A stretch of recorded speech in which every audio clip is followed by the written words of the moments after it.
তো আজকে অংশীদারি কারবারের এমসিকিউ থেকে স্টার্ট করছি। তো প্রথম অঙ্কটা বলছে যে তিন বন্ধুর মূলধন যথাক্রমে 200, 150 আর 250। তিন বন্ধুর মূলধনটা আমি আগে লিখে দিই। কি না, 200, 150 আর একজনের হচ্ছে কি 250। তো এদের লভ্যাংশের অনুপাত, তো আমি প্রথম দিন কি বলেছিলাম যে মূলধনের অনুপাত আর লভ্যাংশের অনুপাত একই হয়। তো এটাকে জাস্ট ইস্টু করে দিলেই হয়ে যাবে। তাহলে কি 20:15:25, 5 দিয়ে ভাগ করলে 4 5 20, 3 5 15, 5 5 25।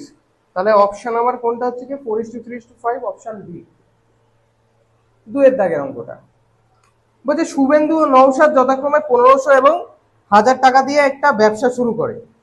1 বছর পর ব্যবসায় 75 টাকা ক্ষতি হয়। তাহলে আগে আমি কি বার করবো? শুভেন্দু আর নওশাদের মূলধনের অনুপাত। যেহেতু এমসিকিউ আমি লিখে করাচ্ছি না, শর্টকাটে করাচ্ছি।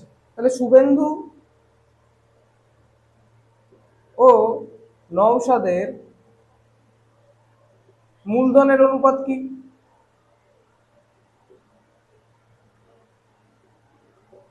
কত হবে?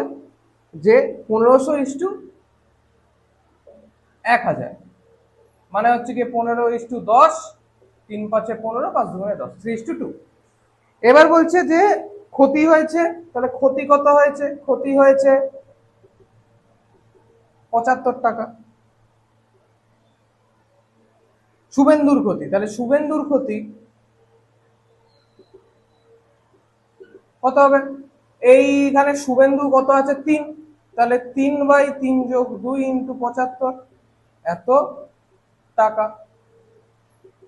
3/5 ইন্টু 75, 5 15 75, 3 15 45 টাকা। তাহলে এটা কত আছে? Option A. হ্যাঁ বলবি। তাহলে বলছে ফতিমা, শ্রেয়া আর স্মিতা তিনজনে মোট 6000 টাকা দিয়ে একটা ব্যবসা শুরু করেছে। তাহলে তাদের মোট মূলধন হচ্ছে 6000 টাকা।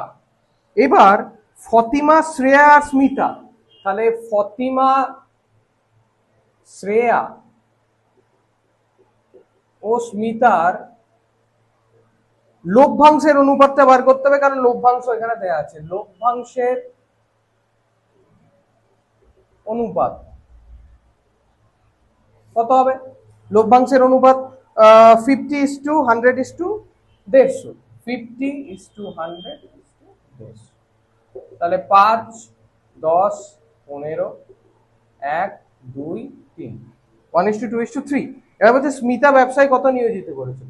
তাহলে স্মিতা নিয়োজিত করেছিল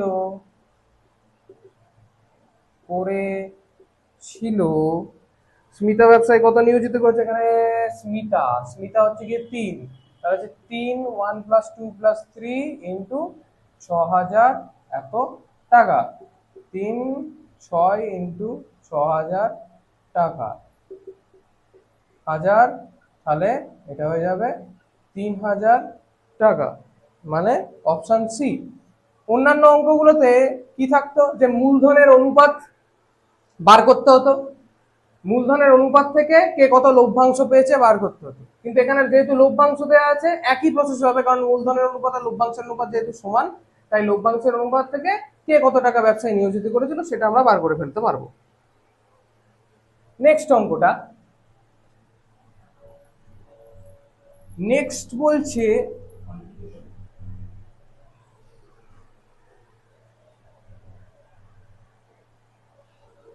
কি বলছে যে অমল আর বিমল ব্যবসা শুরু করেছে। অমল 500 টাকা 9 মাসের জন্য। তাহলে অমলের টাকাটা কত দিনের জন্য খাটবে?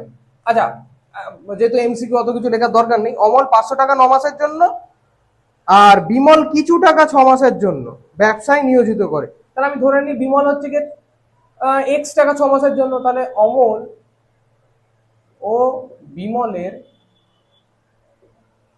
মূলধনের অনুপাত কি হবে?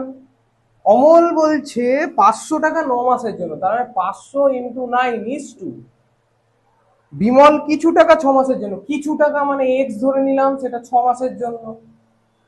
ঠিক আছে, এবার বলছে ব্যবসায় মোট 69 টাকা লাভ হয়েছে, এবার বিমল লাভের 46 টাকা পায়। তাহলে আগে আমি এটা বাড়ি করে নিই, যে 5×9 = 45।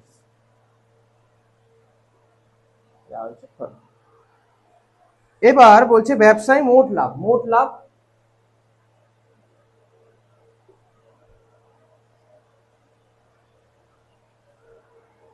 বিমল পায় 46 টাকা। তাহলে প্রশ্নানুসারে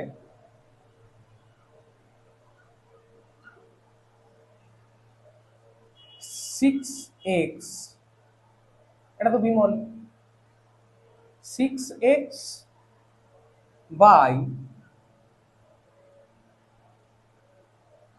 প্লাস 6x ইকুয়ালস টু কেন ইন্টু 69 ইকুয়ালস টু হয়ে যাবে 46।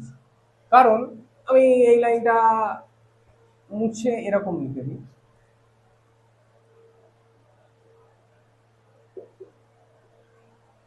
এবার কি বিমলের মূলধন, বিমলের মূলধন হচ্ছে 6x, তাহলে এর অনুপাতটা কত হয়ে যাবে, অনুপাতটা হয়ে যাবে 6x বাই 4500 প্লাস 6x।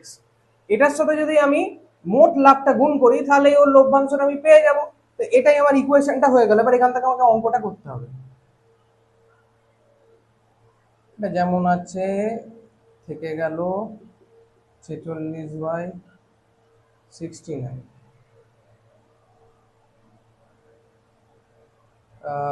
23 দুগুণে 46, 3 23-এ, তাহলে এখান থেকে পেয়ে গেলাম 3 6 18x সমান 90, 45 দুগুণে 90, দুটো শূন্য, 6 দুগুণে 12।